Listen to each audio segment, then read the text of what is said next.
പേട്ട ജംഗ്ഷനിൽ നിന്നും S junction വരെ നീട്ടാൻ സാഹചര്യമുണ്ടായത്.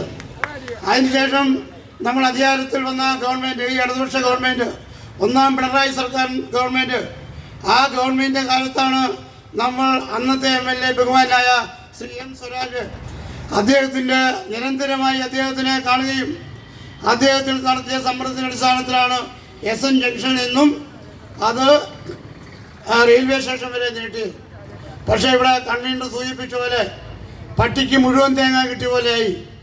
22 മീറ്റർ വീതിയിൽ SN ജംഗ്ഷൻ മുതൽ ഹിൽ പാലസ് റോഡ്, ഈ റോഡ് ചെന്നെത്തുന്ന ഹിൽ പാലസ് റോഡ് വരെ 22 മീറ്റർ വീതിയിൽ റോഡ് ഉണ്ടാകുമായിരുന്നു.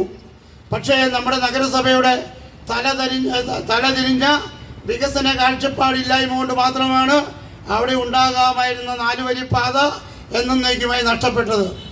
അതുകൊണ്ടാണ് നമുക്ക് ഹൈക്കോടതിയെ ശരണം പ്രാപിക്കേണ്ടി വന്നു. 3 വർഷമായി ഹൈക്കോടതിയിൽ ആ കേസ് നിലനിൽക്കുകയാണ്. ഇന്നും ആ കേസ് ഫൈനലൈസ് ചെയ്യാൻ കഴിഞ്ഞിട്ടില്ല. കോടതി കഴിഞ്ഞ 2 ആഴ്ച മുമ്പ് കൂടി.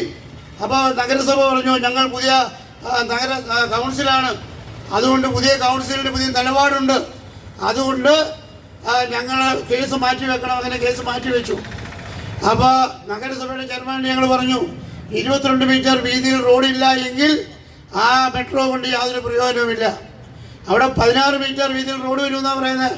16 മീറ്റർ വീതിയിൽ പിന്നെ നഗരസഭയുടെ പ്രൊജക്റ്റ് തന്നെ, ഇപ്പോൾ അവസാനത്തെ പ്രൊജക്റ്റ് തന്നെ മെട്രോ സ്റ്റേഷൻ മുതൽ ഈ ഹിൽ പാലസ് റോഡ് വരെ 16 മീറ്റർ വീതിയിൽ റോഡ് വരും എന്നുള്ളതാണ്.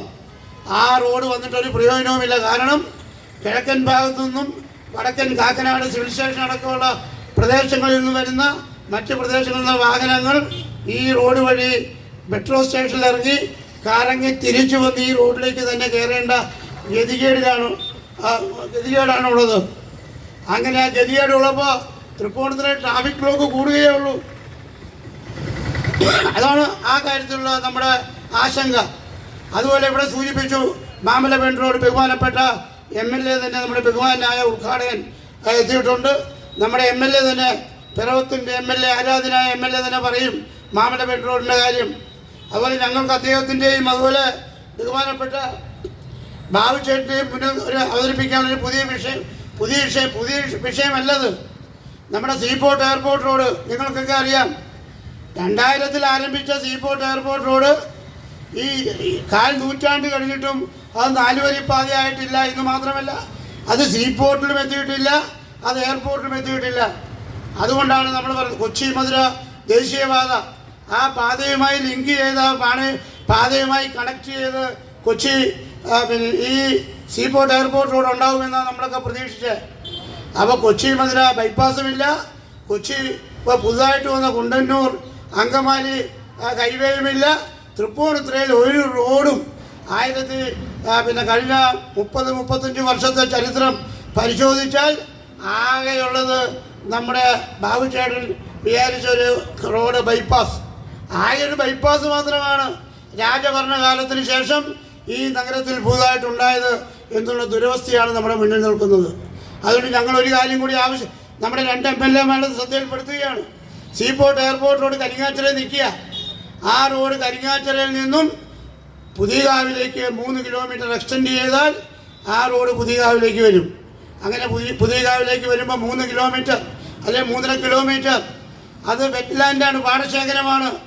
ആ പാടശേഖരം നികത്താൻ ബുദ്ധിമുട്ടില്ല, അത് ലാൻഡ് അക്വിസിഷന് ബുദ്ധിമുട്ടില്ല.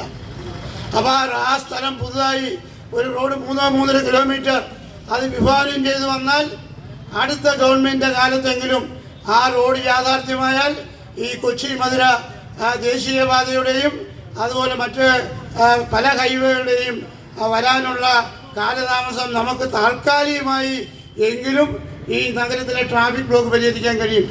ഞാൻ സമയം വൈകിയുണ്ട് മറ്റു കാര്യങ്ങളെ സംബന്ധിച്ച് കടന്നു പോകുന്നില്ല. നമ്മുടെ റെയിൽവേയുടെ വികസനവും കൂടി സൂചിപ്പിക്കാൻ ആഗ്രഹിക്കുകയാണ്. റെയിൽവേയെ സംബന്ധിച്ച് നമുക്ക് അവസാനത്തെ ട്രെയിൻ കിട്ടിയത് 2013 പരശുറാമും ഐലൻഡും ഒറ്റ ദിവസം സ്റ്റോപ്പ് കിട്ടി. ഇപ്പോൾ കൺവീനർ സ്വാഗത പ്രസംഗത്തിൽ സൂചിപ്പിച്ചു 2 കോടിയിലധികമാണ് ഇവിടുത്തെ വരുമാനം. നമ്മുടെ പിറവം റോഡിൽ 20 ലക്ഷമാണ് പ്രതിമാസ വരുമാനം. പല സ്റ്റേഷനുകളിലും എറണാകുളം പോലുള്ള വലിയ സ്റ്റേഷൻ ഒഴിച്ചാൽ ബാക്കി എല്ലാ സ്റ്റേഷനിലും 20-30 ലക്ഷം രൂപ വരുമാനമുള്ളപ്പോൾ ഈ തൃപ്പൂണിത്തുറ രാജനഗരിയിലെ റെയിൽവേ സ്റ്റേഷൻ 2 കോടിയിലധികം പ്രതിമാസ വരുമാനമാണ്. ഇപ്പോൾ മെട്രോ കൂടി വന്നപ്പോൾ അവിടെ എല്ലാ ട്രെയിനുകൾക്കും സ്റ്റോപ്പ് കിട്ടണം. പക്ഷേ നിർഭാഗ്യവശാൽ അവിടെ സ്റ്റോപ്പ് കഴിഞ്ഞ 2013 ശേഷം 2013 ശേഷം ഒരു ട്രെയിനിനും സ്റ്റോപ്പ് കിട്ടിയില്ല എന്ന് മാത്രമല്ല, ഇവിടെ ഉണ്ടായിരുന്ന വേളാങ്കണ്ണി എക്സ്പ്രസിൻ്റെ സ്റ്റോപ്പ് കോവിഡ് കഴിഞ്ഞ് പല പുനഃസ്ഥാപിച്ചു ആ ട്രെയിനിൻ്റെ സ്റ്റോപ്പ് എടുത്തു കളയുന്നു. ഇപ്പോൾ കഴിഞ്ഞ 6 മാസത്തിനുള്ളിൽ നിങ്ങളെല്ലാം പത്രത്തിൽ വായിച്ചു, പല സ്റ്റേഷനിലും സ്റ്റോപ്പ് അനുവദിച്ചു. 42 സ്റ്റേഷനുകളിൽ വിവിധ ട്രെയിനുകൾക്ക് സ്റ്റോപ്പ് അനുവദിച്ചു. അപ്പോഴും തൃപ്പൂണിത്തുറ അവഗണിക്കപ്പെട്ടു. ആ സാഹചര്യം നമ്മൾ മുന്നിൽ നിൽക്കുക. അതിശക്തമായ പ്രക്ഷോഭത്തിലേക്ക് പോകേണ്ടി വരും. നമ്മളെ അവഗണിക്കുന്ന റെയിൽവേയുടെ ആ അവഗണനയ്ക്കെതിരെ അതിശക്തമായ പോരാട്ടത്തിലേക്ക് മുന്നോട്ട് പോകേണ്ടി വരും. അതിന് നിങ്ങൾ തയ്യാറെടുക്കണമെന്നാണ് എനിക്ക് അഭ്യർത്ഥിക്കാനുള്ളത്. അതുപോലെ നാം സൂചിപ്പിച്ച ഈ റോഡ് വികസനമടക്കം എല്ലാ പദ്ധതികളും അവസാന സ്റ്റേജിൽ നിൽക്കുക. പക്ഷേ ഒന്നും നടക്കാൻ സാഹചര്യം. അതുകൊണ്ട് തുടർന്ന് വരുന്ന പ്രക്ഷോഭം, ഈ പ്രക്ഷോഭം നമ്മൾ കുറേ നാളുകളായി നമ്മൾ പ്രക്ഷോഭ പരിപാടികളില്ലായിരുന്നു. നമ്മുടെ ലോക്കൽ ബോഡി തിരഞ്ഞെടുപ്പ് വന്നു. നമ്മൾ റെയിൽവേയുടെ ഒരു സമരം പ്രഖ്യാപിച്ചു. നമ്മൾ ആ സമയത്താണ് ലോക്കൽ ബോഡി തിരഞ്ഞെടുപ്പ് വന്നത്. നമ്മൾ വിചാരിച്ചു ആ സമരം നമ്മൾ ആ ലോക്കൽ ബോഡി ഇലക്ഷൻ്റെ സമയത്ത് തിരഞ്ഞെടുപ്പ് നടത്തുമ്പോൾ സ്വാഭാവികമായിട്ടും അത് രാഷ്ട്രീയ സമരമായി വ്യാഖ്യാനിക്കപ്പെടാം. അതുകൊണ്ട് അന്ന് നമ്മൾ സമരം മാറ്റിവെച്ചു. ഇനി ഒരു കാരണവശാലും നമ്മൾ മുന്നോട്ട് പോകാൻ തയ്യാറല്ല. വരും ദിവസങ്ങൾ നീണ്ട പ്രക്ഷോഭത്തിലേക്ക് പോകേണ്ടി വരും. അതിന് മുഴുവൻ ആൾക്കാരും തയ്യാറെടുക്കണം എന്ന് മാത്രമാണ് എനിക്ക് വിനയവിരസനം തൃപ്പൂണിത്തുറയിലെ ജനാവലിയോട് അഭ്യർത്ഥിക്കാനുള്ളത്. ഞാൻ മറ്റു കാര്യങ്ങളിലേക്കൊന്നും കടന്നു പോകുന്നില്ല.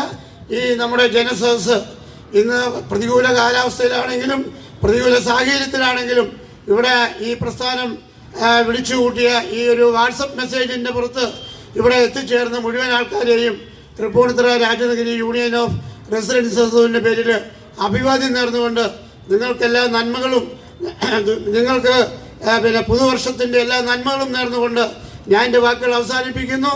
ഈ പ്രതിഷേധ ജനസദസ്സ് ഔപചാരികമായി ഉദ്ഘാടനം ചെയ്താൽ ആദരണീയനായ നമ്മുടെ MLA പ്രിയപ്പെട്ട ശ്രീ കെ ബാബു അവരുടെ ഞാൻ ആദരപൂർവ്വം ക്ഷണിക്കുകയാണ്.